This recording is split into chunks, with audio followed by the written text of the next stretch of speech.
Qajeelcha poolisii magaalaa Buraayyuutti hidhamanii kanneen jiran hooggansi adda bilisummaa Oromoo sadarkaa adda addaa irratti argaman manni murtii magaalaa Buraayyuu akka bilisaan gadi lakkisaman murtii dabarsee jira. Garuu poolisiin ammallee manuma hidhaa isaan kaa'ee jira jechuun abukaatoon isaanii obbo Tuulii Baayisaa sagalee Ameerikaatiif himani. Haala kanaanis ennaa ibsan abukaatoon isaanii gaaffii qaama bilisa baasuu jedhuun akka namoonni kun gadi lakkisaman gaaffii dhiyeessineen manni murtii si'a 3 beellama qabee qaamni jara hidhe poolisiin dhiyaachuu waan dhabeef marsaa 4ffaa irratti akka bilisaan gadi lakkisaman murtii kenne. Garuu ammallee murtiin seeraa sun hojiirra hin oolle. Maamilonni koo hidhaa hin baanee jedhan obbo Tuulii Baayisaa. Manni murtii duraan dursaa Komishiniin Poolisii Oromiyaa qajeelchi poolisii magaalaa Buraayyuu fi Abbaan Alangaa waliigala Oromiyaa gaaffii qaama bilisa baasuu iyyattoota kanaatti deebii akka kennu ajaja kennee ture. Haa ta'u malee Abbaan Alangaa waliigala Oromiyaa namoota kanaan hin barbaadu duraanis akka isaan bahanii xalayaa mana hidhaatii fi Komishinii Poolisii Oromiyaatti barreessee jira. Namoonni kaan ammoo bilisa bahanii jiru waan ta'eef nuti galmee sirraa hin qabnu jara kana wanti barbaadnu hin jiru nuti niine waan ta'eef deebiin kenninu kan jedhan deebii kenne waajjirri Abbaan Alangaa waliigala Oromiyaa. Komishinii Poolisii Oromiyaatii fi qajeelchi poolisii ammoo deebiin kennine achuma mana murtii cinaa ta'anii qajeelchi magaalaa Buraayyuu jaras hin dhiyeessine deebii hin kennine manni murtii akka isaan deebii kennan akka isaan jaras dhiyeessan ajaja adda addaa yeroo adda addaa kennaa deeme dhumarratti bakkuma isaan hin jirretti wantoota adda bilisummaa Oromoo kan hunda isaanii gad lakkisaa jedhee ajaja kennee galmee cufe. Kana booda ajajni sun fuudhamee qaama bira qaqqabuu qabu hunda bira qaqqabee jira. Hanga ammaatti yeroo inni kun hin gadhiifamne ajajni sana fudhatanii dhumachaa jiranii. Obbo Tuuliin itti dabaluun namoonni kunneen dhibee adda addaatiin qabamanii wal'aansa dhorkamanii mirgi namummaa isaanii sarbamee rakkataa jiru jechuun himani. Nama torbadha.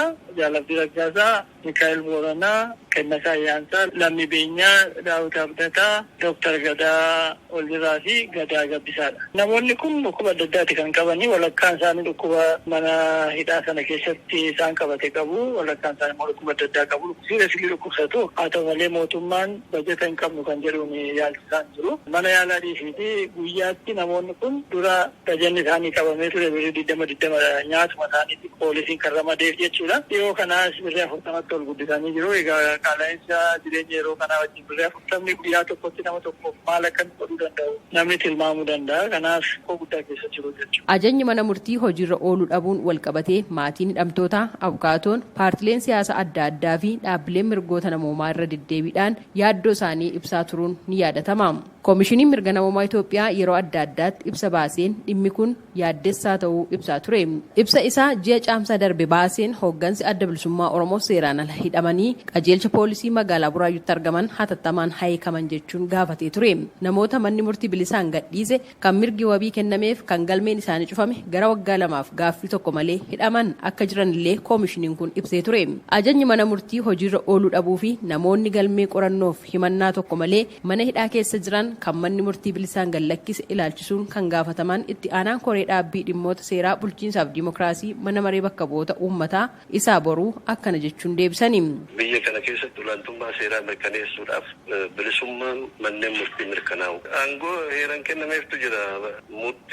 Manni murtii murteesse namni kamiyyuu diduu hin danda'u. Raawwachuudhaaf dirqama qaba jechuudha. Poolisiin fakkeenyaaf ajaja mana murtii fudhatee hojiirra oolchuu qaba. Yoo ajajni mana murtii isa gahe irraa kaasee gadi dhiisuu qaba. Walumaa gala mana murtii murteesse namni kamiyyuu hojiirra oolchuu qaba. Dhimma naannoo santuu fi nuuf bulcha waan ta'eef caffeen koree dhaabbii mataa isaa qabaa kan qaamolee haqaa hordofu kallattii sana hordofee ni gochuu danda'a. Hojii naannooti jechuu barbaadetti. Nuti akka federaalatti dhimma federaala laallatu fakkeenyaaf waa'ee qabiinsa mirga namoomaa ilaalchisee Oromiyaa irrattis bakka adda addaa irrattis godhaa turree jirra. Keessumattuu haala yerootiin wal qabatee namoota to'annaa jala jiran ilaalchisee haala qabiinsa isaanii laaluudhaaf yaallee jirra. Kanaa wajji waa'ee mana murtii irratti maal fakkaata kan jedhu bakka tokko nama lama diduun mul'ateetiin ture naannoo poolisitti jechuudha. Inni kun kallattiin itti didamu akka hin jiraanne duuf deebii kennee irratti walii gallee jirra jechuudha. maaliif olaantummaa seeraa gara tokkoon kabachiisuuf deemaa poolisiin murtii mana murtii diduudhaan olaantummaa seeraa akka hin kabajamne gochuu hin danda'u jechuudha. Kanaaf seeratu isa dirqisiisa. Ajajni mana murtii kabajamuu fi hojiirra ooluu dhabuun naannolee keessatti rakkoo hamaa ta'aa jira kan jedhan ammoo aanaa mana murtii waliigala federaalaa Salamoon Araddaati.